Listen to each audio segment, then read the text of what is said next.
தமிழக மாணவர்களுக்கு இந்த மொழி சுதந்திரம் இல்லை. அவர்கள் மூன்றாவது மொழியை கற்பதற்கான சுதந்திரம் பறிக்கப்பட்டிருக்கிறது இந்த இருமொழி கொள்கையால் என்று ஆளுநர் RN ரவி நெல்லையில் இந்த மும்மொழி கொள்கை தொடர்பான ஒரு கூட்டத்தில் அவர் பேசியிருக்கிறார்.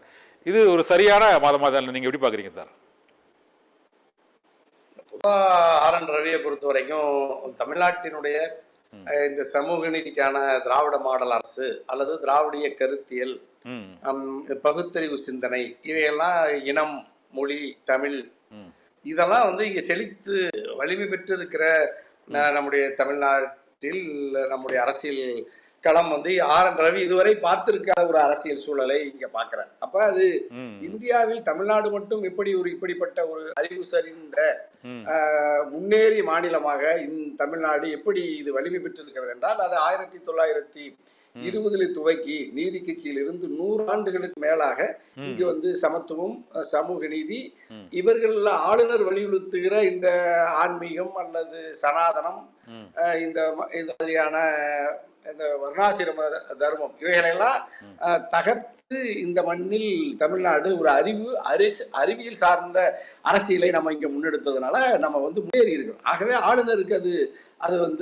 இந்த நம்முடைய தமிழ்நாடு மட்டும் முன்னேறி இருப்பது என்பதை ஆளுநரால் ஏற்றுக்கொள்ள முடியவில்லை. காரணம், ஆளுநர் ரவி என்பவர் ஒரு RSS ஒரு மதவாத கருத்தியலை, ஒரு பிற்போக்கு கருத்தியலை முன்வைத்து அதற்காக ஒரு பிரச்சாரக்காக செயல்படக்கூடிய ஆளுநர் RN ரவி தமிழ்நாட்டுக்கு பொறுப்பேற்று இருக்கிறதுனால தொடர்ந்து இது மாதிரி இவர் தமிழ்நாட்டுக்குள்ள அவருடைய கட்சி கொள்கையை, அவருடைய இயக்க கொள்கையை இங்கு பரப்புகிற முகமாக ஆளுநர் பதவியை ஆளுநர் ரவி தவறாக பயன்படுத்துகிறார்.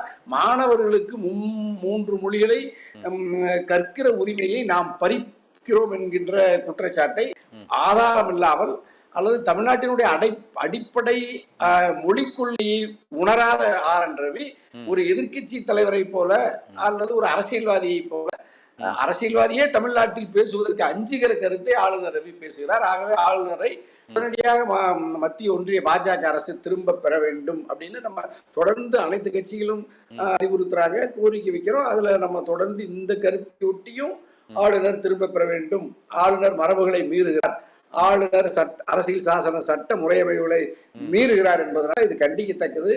அவர் திரும்ப பெறப்பட்டு ஒரு கண்ணியமான மரபு நெறிகளை, சட்டத்தை மதிக்கிற ஆளுநரை தமிழ்நாட்டிற்கு பணியமர்த்த வேண்டும் என்கின்ற கோரிக்கையை, தமிழ்நாட்டு மக்களின் கோரிக்கையை தனியார் வலியுறுத்துகிறார். Okay sir. தனியார் சார், இந்த பொதுவாக ஆளுநர் என்பது மத்திய மாநில அரசுகளுக்கு இடையே ஒரு பாலம் போல அவர் செயல்பட வேண்டும். இந்த பிரச்சனையில் மத்திய கல்வி அமைச்சர் தர்மேந்திர பிரதான் மும்மொழி கொள்கையை அமல்படுத்தினால்தான் தமிழகத்திற்கான இந்த 2152 கோடி ரூபாய் நிதி விடுவிக்கப்படும் அப்படிங்கிறது ஒரு தடவை இல்லை, 2 தடவை இல்லை, 3 தடவை தொடர்ச்சியாக மறுப்பு தெரிவித்து கூறியிருக்கிறார். இந்த சூழ்நிலையில் தமிழகத்திற்கான அந்த கல்வி நிதியை தொடர்பாகவோ அல்லது அந்த கல்வி நிதியை பெறுவது தொடர்பாகவோ ஆளுநர் வலியுறுத்தாமல் இந்த மொழி திணிப்பு என்பது தமிழகத்தில் 2 விதமாக புரிந்து கொள்ளப்படுகிறது. இங்கு தமிழக மாணவர்களுக்கு இந்த கல்வி சுதந்திரம் இல்லை, மொழி ரீதியாக அதை கற்பதற்கான சுதந்திரம் இல்லை.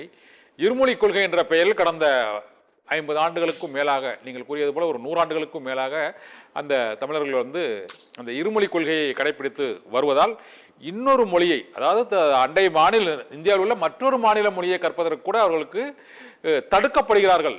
அதாவது கற்கதற்கான வாய்ப்பு இல்லைன்னு சொல்லலை, தடுக்கப்படுகிறார்கள் என்று சொல்கிறார்கள். உண்மையிலேயே தமிழகத்தில் இந்த மாணவர்களை 3வது மொழியை கற்பதை தடுக்கிறார்களா சார்? இல்லையா, இப்போ நம்ம முன்மொழி இப்ப எந்த மொழியையும் விரும்பி கற்பதில் நம்முடைய தமிழ்நாடு அரசோ அல்லது தமிழ்நாட்டினுடைய அரசியல் இயக்கங்களோ நாம அதை அந்த உரிமையை நம்ம தடுக்கல. அதாவது அது தடுக்கவும் முடியாது, அது தனிமனித ஆளுநர் தான் சொல்றாரு.